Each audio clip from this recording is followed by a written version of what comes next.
श्री गुरु चरण सरोज रज निज मन मुकुर सुधारि बरनउँ रघुबर बिमल जसु जो दायक फल चारि। बुद्धिहीन तनु जानिके सुमिरौ पवन कुमार। बल बुद्धि विद्या देहु मोहि हरहु कलेश विकार। बोलो सियावर रामचंद्र की जय, पवन सुत हनुमान की जय। बोलो भाई सब संतन की जय। हरि ओम, जय सिया राम। आज हम लोग हनुमान चालीसा के इस अनुष्ठान के ऑलमोस्ट अंतिम पड़ाव में पहुंच गए। आज हनुमान चालीसा की 40वीं चौपाई हम लोग उसके ऊपर चिंतन करने जा रहे हैं। बड़ा सौभाग्य वाला दिन है कि हम लोगों ने 40 चौपाई और अभी तक 2 दोहे उसके ऊपर जो है यहाँ पे एक एक दिन करके चिंतन करा। आपके लिए भी, अगर जो व्यक्ति भी इसको नियमित सुन रहा है, और आप जरा हमको YouTube में इंडिकेट करना कि हाँ स्वामी जी, हम इसको नियमित रूप से आप जैसे जैसे यहाँ पे प्रवचन प्रकाशित करते थे, हम रास्ता देखते थे और हम सुनते थे, और सुनते थे काम करते हुए नहीं, एकाग्रता से। आपने लगा दिया, देखिए जो टीवी में और कंप्यूटर में प्रवचन देने का एक फायदा होता है कि सबके घर घर हम पहुंच जाते हैं, और एक नुकसान होता है, आपने टीवी पे लगा दिया और उसके उपरांत आप काम भी कर रहे हैं, सब्जी भी काट रहे हैं, गप्पे भी मार रहे हैं, तो ये सब करना बहुत नुकसान होता है।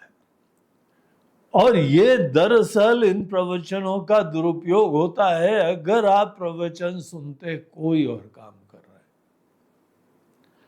हैं। देखिए, प्रवचनों की पवित्रता बनाए रखनी चाहिए, और अगर इसकी सैंक्टिटी आप बनाए रखते हैं तो जैसे प्रवचन के हॉल में, मंदिर के हॉल में एकाग्र बैठ के सुना जाता है, वैसे ही अपने जो घर में सुनता है उसको प्रवचन का लाभ होता है। काम करते हुए, घूमते फिरते, किचन में चाय बनाते हुए और कोई बात करते हुए, ऐसे आपको ना ऑनलाइन प्रवचन में आना चाहिए और न ही ऐसे YouTube के प्रवचन सुनने चाहिए। हम ये बोल रहे हैं क्योंकि हमने देखा है, हमने ऑनलाइन प्रवचनों में भी देखा है, कई लोग भूल जाते हैं अपना कैमरा ऑफ करने के लिए, और किचन में काम करते हुए और फिर पता लगा कि स्वामी जी चालू है, और बीच बीच में झांक लिया, हाँ अभी क्या कर रहे हैं। ये बात अगर आप करते हैं तो ये बहुत गलत कार्य होता है। आप जो है ना पूरे पुण्यात्मा नहीं है। आपको दरअसल ये प्रवचन मिलने ही नहीं चाहिए थे। आपके लिए तो यही अच्छा है, नहाओ धो, कपड़े बदलो और जाओ सत्संग हॉल में, मंदिर के हॉल में, वहां बैठो, वहां कम से कम दूसरे की देखा देखी में सब्जी तो नहीं काट सकते हो ना। इसीलिए ये सब काम जो है बिल्कुल नहीं करने चाहिए।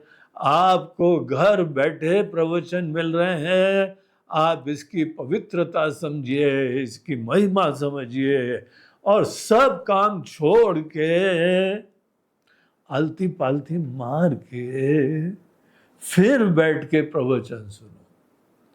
और मन ही मन आप ये सोचो कि आप हनुमान जी के मंदिर में बैठे हुए हो या किसी सत्संग भवन में बैठे हुए हो और फिर यहाँ प्रवचन चल रहा है। चलिए, ये आप लोगों के पास तक हमने प्रवचन पहुंचा तो दिया। अब जिसके जैसे गुण हैं और जैसे कर्म है, अगर आपके गुण अच्छे होंगे तो आप कहीं पर भी होगे, काम धंधे में भी होगे, आप वहां एकाग्र होके बैठ जाओगे। लेकिन अगर आपके कर्म अच्छे नहीं है ना, तो आपको हम कैसे एकांत में देंगे, वहां पर भी आप कोई ना कोई दूसरा काम करोगे। हमको पूरी उम्मीद है कि आपने बड़ी सात्विक भावना से, बड़ी अच्छी भावना से, श्रद्धा भक्ति से युक्त होके पूरी हनुमान चालीसा सुनी होगी। नहीं सुनी है तो आपके पास ही है, दोबारा सुन लेना। लेकिन इस बार हनुमान चालीसा को बहुत पवित्रता से सुनना। जो हनुमान चालीसा को बहुत पवित्रता से सुनता है, भाव से सुनता है, अर्थ के साथ सुनता है, उसको ये लाभ होता है जो कि अनेकों चौपाई में बताया गया है। तो आइए अब यहाँ पे जो है वो हम लोग देखें कि कल की चौपाई में हम लोगों ने जो देखा था उसका पुनः एक सार मन में लाते हुए तुलसीदास जी बोलते हैं, जो यह पढ़े हनुमान चालीसा होए सिद्ध साखी गौरी सा। हनुमान चालीसा अगर आप श्रद्धा भक्ति एकाग्रता से सब काम छोड़ झाड़ के तब सुनना चाहिए। अगर आपने इस तरीके से सुना है, पूरे श्रद्धा भक्ति से सुना है, जो यह पढ़े हनुमान चालीसा, इतनी महिमा होती है, इतना सामर्थ होता है, इतना ज्ञान भरा हुआ है कि अगर आप पूरे एकाग्र मन से, मन और बुद्धि से आप सुनेंगे ना, मन को फ्री करके। देखिए, हम लोग वेदांत में जब पढ़ते हैं ना, तो यहां बोलते हैं कि देखो तुम वेदांत सुन तो लो, लेकिन अगर फ्री माइंड से सुनोगे, संन्यस्त मन से सुनोगे, सब जिम्मेदारियां छोड़ के इसी कोई जिम्मेदारी समझ के सुनोगे, तब लाभ होगा। और इतने काम के लिए हम लोगों को देखिए ये नाम और ये वस्त्र दिया जाता है। देखो इसकी महिमा, सब काम छोड़ के ही ज्ञान जो है ना उसका श्रवण करना चाहिए। थोड़ी देर की बात है, इसीलिए तो आधे घंटे का प्रवचन रखा है हमने। आधे घंटे तो सब काम बंद करो और एकाग्रता से मन के अंदर हनुमान जी का स्मरण करो और उनकी महिमा सुनो, अर्थ के साथ, जो जो बताया गया उसका अर्थ के साथ। ऐसा व्यक्ति सिद्ध हो जाएगा, और सिद्ध होने का हमने यहां अर्थ कल बताया था, जिसका मन रूपी शीशा साफ हो जाता है वो सिद्ध हो जाता है। मन मुकुर सुधारी, इसीलिए ये प्रार्थना करी गई थी। मन एक शीशे जैसा होता है। जैसे शीशे के सामने खड़े होते हैं तो हमको प्रतिबिंब दिखाई पड़ता है, दिखता है ना,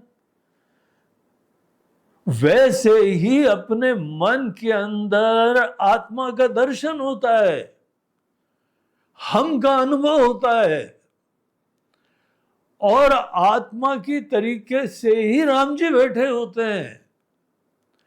इसीलिए अगर आपको राम जी का स्पष्ट दर्शन करना हो तो मन मुकुर सुधारी बहुत आवश्यक है। अगर किसी व्यक्ति ने अपने मन के अंदर कोई दूसरा काम सोचा, कोई प्राथमिकता सोची, कोई मन में जिम्मेदारी सोची, कोई टेंशन सोचा, और सुख दुख तो चलते ही रहते हैं, कभी खत्म हुए जीवन में। कभी नहीं खत्म होंगे। ये विश्वास रखो कि अगर राम जी का हमने ज्ञान प्राप्त कर लिया, भक्ति प्राप्त कर ली और दर्शन कर लिया, तो आपको परमानंद यहां मिल जाएगा, परम सुख मिलता है, बड़ा परम शांति मिलती है। इसीलिए इतना तो काम करना ही चाहिए। अगर कोई ये सुनता है तो होए सिद्ध। सिद्धि यहां पे हमारे आध्यात्मिक सिद्धि होती है, और उसी पहले दोहे को जोड़ के सिद्धि देखनी चाहिए। यही तो प्रार्थना करी थी। इस बात के ये जो हम वचन कह रहे हैं, तुलसीदास जी कहते हैं इसमें भगवान शंकर साक्षी है। अगर हम झूठ बोल रहे हैं तो भगवान शंकर हमको जो है ना लटका दो, हमको आप जो है ना नरक में भेज दो। अगर हम गलत बात कह रहे हैं, इसी समय हमको जो है ना आप कामदेव की तरह भस्मीभूत कर दो। ये बिल्कुल खरी बात हम कह रहे हैं कि अगर कोई हनुमान चालीसा को पूरी श्रद्धा भक्ति से सुनता है, पढ़ता है, सुनता है, ठीक है, एक समय आप नहीं बोल सकते, सुन लो, लगा दो और ध्यान से सुनो, लेकिन यहां खुद पढ़ने का मतलब पाठ करना नहीं है। पढ़ने का मतलब पढ़ना। आप जिस समय जो है ना बीए एमए करते हो, पता लगा विज्ञान में कर लिया, कॉमर्स में कर लिया, आर्ट्स में कर लिया, जिसमें भी आपने कर लिया, ये थोड़ी किताब पढ़ लेते हो, आप पढ़ाई करते हो, उसके ज्ञानी हो जाते हो। जब किसी चीज के ज्ञानी हो जाते हो तब कहा जाता है कि उसका आपने पढ़ाई कर ली।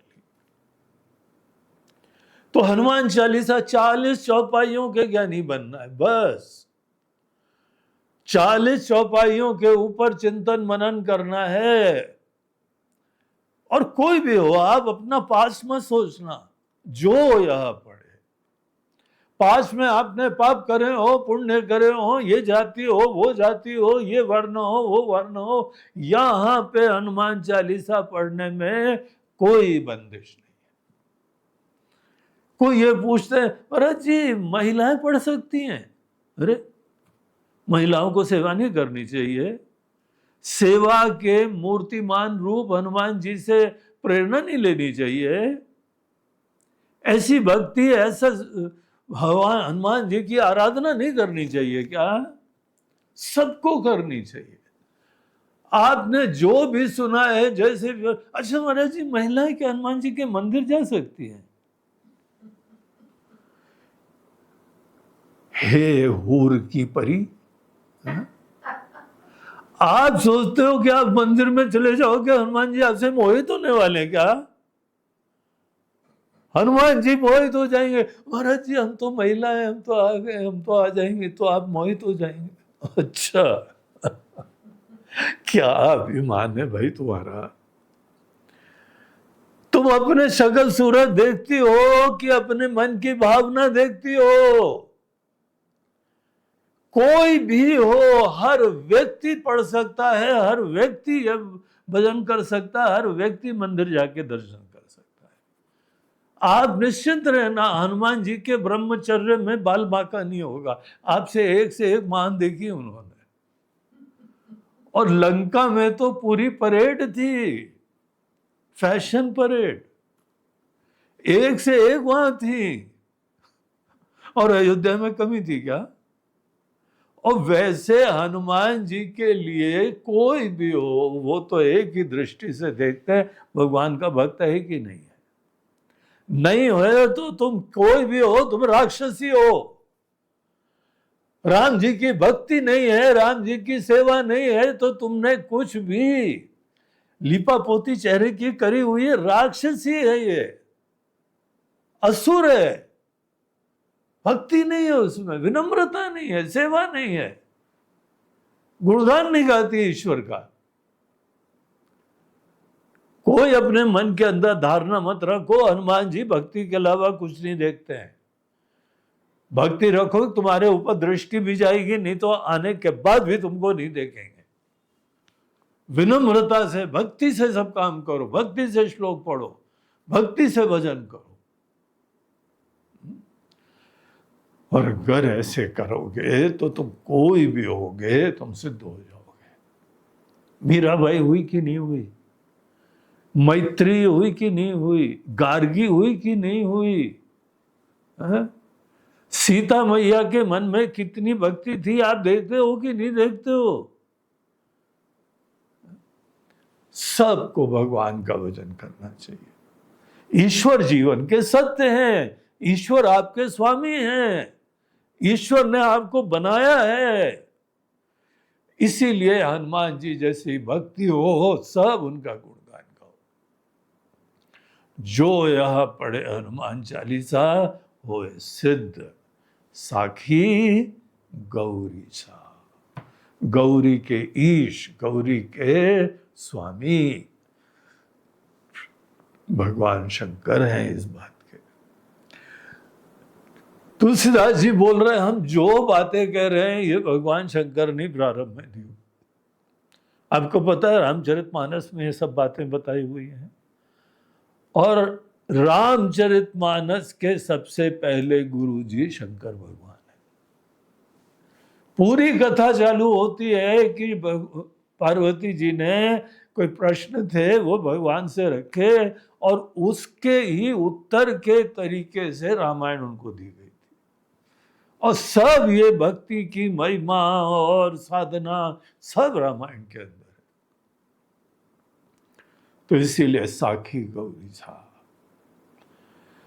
तो ये हम लोगों ने पिछली चौपाई में देखा था। अब आइए हम लोग प्रवेश करते हैं अंतिम चौपाई, 40वीं चौपाई। तुलसीदास सदा हरि चेरा, कीजे नाथ हृदय महडेरा।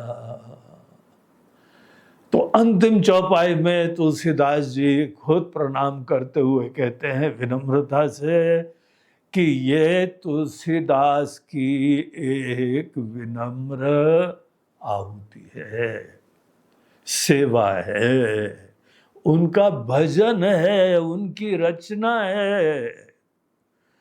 और वो तुलसीदास जो कि किसने ये लिखा हुआ है, किसने कलम उठा के, किसने संकल्प करके हनुमान चालीसा जैसी रचना लिखी हुई है, जो आज पूरी दुनिया में विख्यात है। एक से एक बड़े कवि हुए भैया, लेकिन इतनी विख्यात कोई नहीं हो पाया है। घर घर में, अनेकों लोगों के हृदय में, बच्चों के मुख पे, वृद्धों के मुख पे, महिलाओं के मुख पे, युवाओं के मुख पे, पहलवानों के मुख पे, भक्तों के मुख पे हनुमान चालीसा हर जगह छाई हुई है। ऐसी रचना लिखी। और जब कोई भी महान रचना लिखता है तो एक सिद्धांत है, देखिए, व्यक्ति होके नहीं करता है। अपना अभिमान, अस्मिता को त्याग करके हनुमान जी भगवान के चरणों में शरणागत होके वो भक्ति ही अभिव्यक्त होती है। तो यहां देखिए तुलसीदास जी क्या कहते हैं। तुलसीदास कौन है जिसने ये लिखा हुआ है? बोलते हैं कोई व्यक्ति नहीं है, सदा हरि चेरा। तुलसीदास वो हैं जो उठते बैठते सोते जागते सदैव प्रवचन सुनते तो है ही। प्रवचन में सब काम करके बैठे हो कि नहीं बैठे हो? अभी हमने बताया, फिर काम चालू हो गया ना।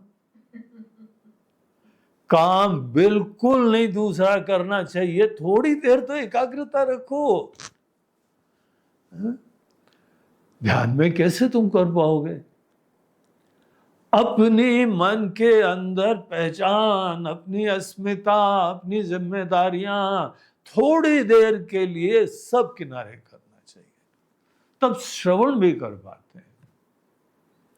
और अगर भजन कर पाते हैं तो सदैव वो भावना मन में लानी चाहिए, न चिंता, न जिम्मेदारी, न भविष्य की असुरक्षा, न प्यास। किनारे करना सीखो, देखो कैसा भजन का आनंद आएगा। तुलसीदास जी बोलते हैं, हमने अगर ये रचना लिखी है ना, तो व्यक्तित्व का अभिमान, हम एक व्यक्ति है। देखो, व्यक्ति जहां बने जिम्मेदारियां आई।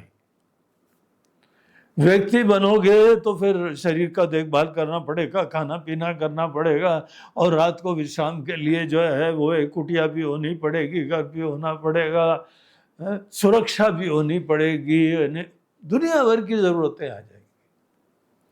रिश्ते नाते हैं, उनको भी सुख दुख में निभाना पड़ेगा। ये सब प्रकार की जिम्मेदारियां हर व्यक्ति की होती है। आपने कभी सोचा कि हम लोग जो है साधु क्यों बनते हैं, सन्यासी क्यों बनते हैं?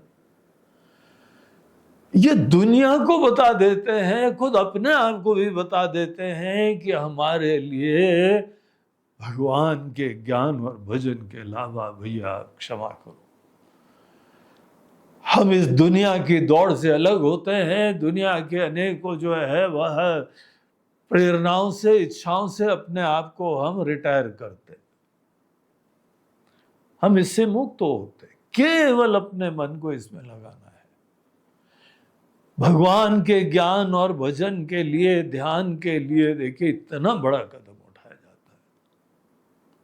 और अगर कोई मन में थोड़ा सा 19-20 करता है ना, उसका सब ज्ञान चौपट हो जाता है। इतना पवित्र, इतना महान ज्ञान होता है कि सब चीजों को किनारे करना चाहिए। और तुलसीदास जी बोल रहे हैं, आपको सब छोड़ना नहीं है, बस एक चीज सोचनी है। हमने भी यही काम करा है। सदैव हमको राम जी का सेवक बनना है। सेवक के अलावा मन में कोई दूसरी पहचान नहीं आनी चाहिए। और यही हनुमान जी खुद करते थे ना। जब रावण ने हनुमान जी से पूछा कि हे वानर, तुम कौन हो?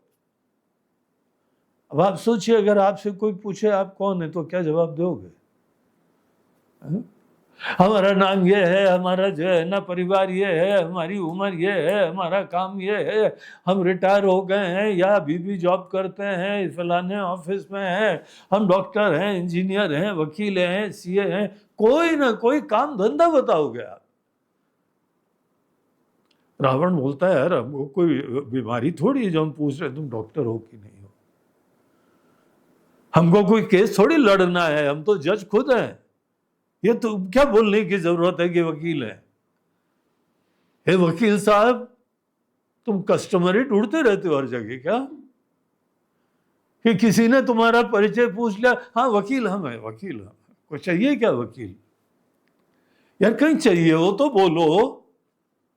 सदैव हम वकील हैं, हम वकील हैं, हम वकील हैं, हम सीए हैं, हम सीए हैं। अरे हमको कोई अकाउंटिंग नहीं करवानी भैया, हमको कोई ऑडिट नहीं करवाना है।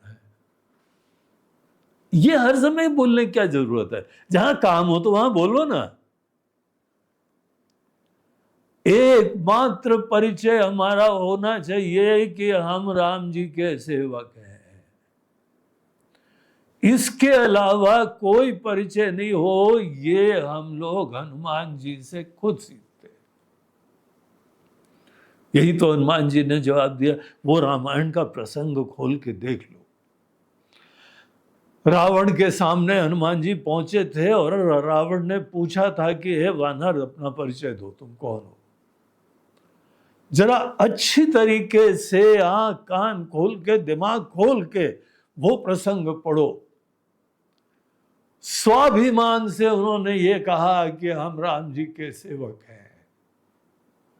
जो भी व्यक्ति अपनी ये पहचान बनाता है, हम लोग अपनी पुरानी पहचान को बिगाड़ते नहीं, खत्म ही नहीं करते, और फिर बोलते रहते हैं हाँ राम जी के भक्त हैं, राम जी के भी कहनी, टीका भी लगा हुआ महाराज जी।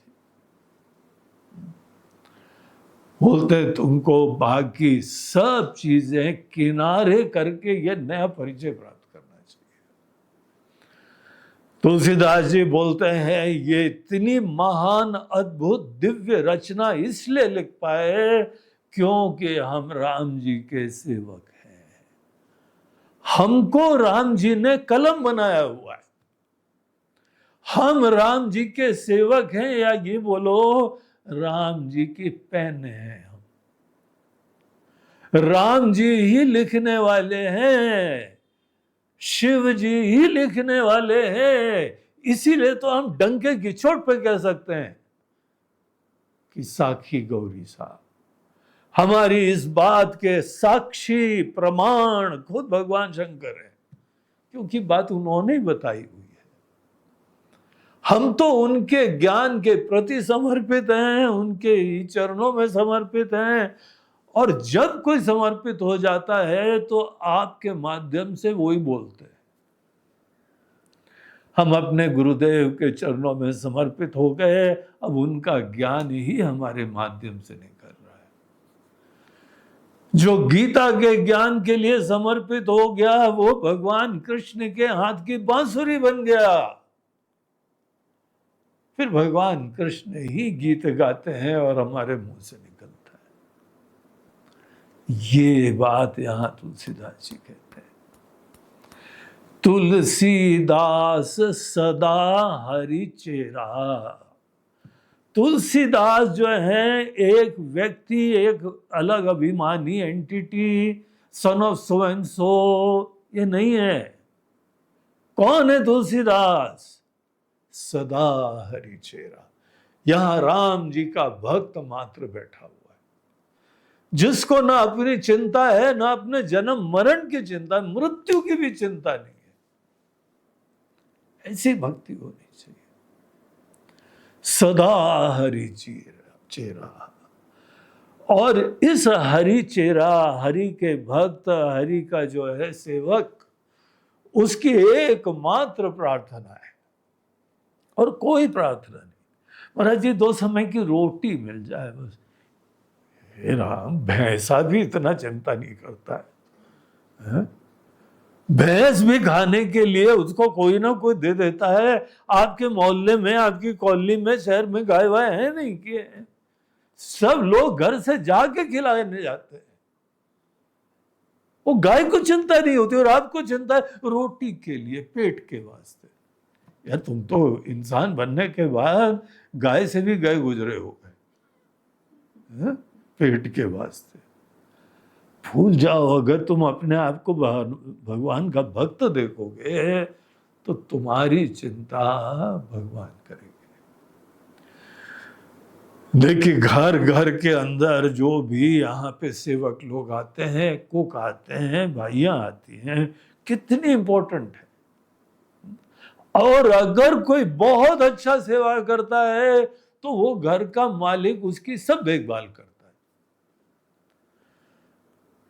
भाई ये है हमारे कुक महाराज, हे खानसा में, हे पाचक, जो भी नाम देते हैं आप, महाराज जी, कुक को महाराज बोलते हैं। तो हे महाराज जी, हे पंडित जी, आपको जो भी चाहिए आप ही के हाथ का खाना खाना है। आपकी सब जिम्मेदारी हम उठाएंगे, सब आपकी देखभाल करेंगे। अच्छा, गाड़ी भी भेज दें आपको लाने के लिए, ले जाने के लिए गाड़ी भी आ जाएगी, लेकिन आप ही के हाथ से खाएंगे।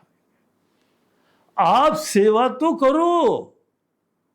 अगर आप अच्छे सेवक होगे तो आपकी देखभाल राम जी खुद करेंगे। और आपके मन में क्या प्रार्थना होनी चाहिए, पहचान क्या होनी चाहिए, अस्मिता क्या होनी चाहिए? आज से यही पहचान चालू करो, हम तो केवल भगवान के सेवक हैं। हर जन्म में एक शरीर दिया, एक परिवार दिया, एक दुनिया दी, लेकिन जाते हैं फिर राम जी के चरणों में। फिर आवश्यकता हुई तो फिर राम जी हमको किसी परिवार में भेज देंगे। हम तो अपना कनेक्शन ये आदि माता पिता से जोड़े, हम उनके सेवक हैं। और ऐसे सेवक होने के वजह से आपकी प्रार्थना क्या होनी चाहिए? की जय नाथ हृदय मा डेरा। हे नाथ, हे स्वामी, हे भगवान, आप हमारे हृदय में डेरा डाल के बैठ जाओ। और आप डेरा डाल के बैठ जाओ, ये हमको ज्ञान रहे। आप तो वैसे अनजाने में भी डेरा डाल के बैठे रहते हो, लेकिन हमको ही नहीं पता होता है। और इसीलिए हम दुनिया भर की अपनी एक अभिमान, एक अस्मिता बनाते हैं। जिस व्यक्ति को पता लग जाए कि राम जी हमारे हृदय में डेरा डाल के बैठे हुए, डेरा डाल के मतलब वही घर बना लिया उन्होंने, टेम्परेरी गेस्ट नहीं है। थोड़ी देर याद आती है, फिर भूल जाते हैं, बोलते हैं नहीं डेरा नहीं डाला अभी तो अतिथि है। डेरा डालना उसको बोलते हैं कि आपको अपने घर में इनका सदैव ज्ञान बना रहे। आपके घर में कोई बहुत बड़े स्वामी जी आए हैं, आपको ज्ञान होना है ना, तभी देखो सकल का रंग उड़ गया, दौड़े भागते हो, ये काम करते हो, वो सेवा करते हो। क्या हो गया? अरे महाराज जी आए हुए हमारे घर। कोई आपके घर में महाराज जी आ जाएं तो आप इतने उत्साही हो जाते हो। राम जी खुद आपके घर में डेरा डाल के बैठ गए। आपका हृदय अपना एड्रेस बना दिया उन्होंने। अगर ऐसा हो जाए तो क्या होगा? एक तो आपकी सब जिम्मेदारियों का सब आपके ऊपर से बोझा खत्म। इतने पावरफुल हैं, इतने एक से एक सामर्थ्य है, शक्ति है, गुण है कि एक व्यक्ति का जीवन चलाना उनके लिए तो टेंशन की बात ही नहीं है। उसके बाद आप जो बोलते हैं, जो कहते हैं, जो लिखते हैं, वो सब राम जी प्रेरणा देते हैं। राम जी का ठप्पा लगा रहता है उसके ऊपर, राम जी की सील लगी रहती है। तो इसीलिए ये प्रार्थना करो, आपके सब कर्म, सब विचार, सब भजन, सब सेवा दिव्य हो जाए। इसके लिए बस एक ट्रिक अपना लो। राम जी को अपना घर रेंट आउट कर दो, आप वहां पे सेवक बन जाओ, वो स्वामी बन जाए। रेडी हो कि नहीं रेडी हो? घर देने को रेडी हो? राम जी को हमको मत देना। हम कितने घर लेके करेंगे? क्या करेंगे? अपना भी घर छोड़ के आ गए हम। अपने माता पिता इतना अच्छी तरह से पाला पोसा, उस घर को भी छोड़ दिया है, तो आपके घर का हमको क्या लेना देना? आप तो अपनी प्रॉपर्टी, अपना घर, अपना जीवन और अपना अभिमान सब राम जी को सौंपो। और राम जी से बोलो कि अब ये आप यहां पे अपना डेरा डाल के बैठ जाओ। की जय नाथ हृदय महा डेरा। हे स्वामी, हे नाथ, हमारे हृदय को अपना डेरा बना लो। बस यही तुलसीदास। ऐसे तुलसीदास जी जो अपने बारे में पूर्ण रूप से निरभिमानी, निश्चिंत हो गए हैं, कोई चिंता नहीं है जिनको, जिनका कोई चिंता तो है ही नहीं, वह चिंतन होता है। राम जी के बारे में चिंतन होता है, एक सी एक अद्भुत रचना है। और वो विनम्रता से बोलते हैं भैया हमने कुछ नहीं करा है, राम जी ने भेजा है। हम तो पोस्टमैन हैं। पोस्टमैन ने जो है ना वो राम जी की पत्री आपको भेजी, आप जानो, राम जी जानो। ये पूरी हनुमान चालीसा भगवान की प्रेरणा से, हनुमान जी की प्रेरणा से लिखी गई है, कोई व्यक्ति की रचना नहीं है। इसीलिए सिद्धांत सब सनातन और शाश्वत है। सनातन धर्म के मूल तत्व और सिद्धांत यहां प्रतिपादित है। तो इस प्रकार से तुलसीदास जी यहाँ पे अपने आप को देखिए कितने दिव्य लेवल पे उठा देते हैं और पूर्ण रूप से राम जी के चरणों में शरणागत होते हैं। बोलते हैं सब प्रभु आपके ही, संकल्प भी आपका, विचार भी आपके, रचना भी आपकी, हम तो पेन है, कलम है और हम तो केवल इसके निमित्त हैं। ऐसे तुलसीदास जी ने हनुमान चालीसा लिखी है और इस वचन के द्वारा हनुमान चालीसा का समापन होता है। अब कल हम लोग इसी हनुमान चालीसा के अंतिम एक दोहा आता है, जैसे प्रारंभ में दो दोहे थे ना, एक दोहा भी और आता है। वो 40 चौपाइयों से अलग है, वो समापन का है, वो प्रार्थना रूपी है फिर से। तो कल हम लोग अपने अंतिम प्रवचन में उस चीज को देखेंगे। आज जो चालीसा की 40 चौपाइयां थी, आज राम जी की कृपा से, हनुमान जी की कृपा से उसका आज समापन हो गया। बोलो सियावर रामचंद्र की जय, पवन सुत हनुमान की जय। बोलो भाई सब संतन की, बोलो गोस्वामी तुलसीदास जी महाराज की। नमः पार्वती हर हर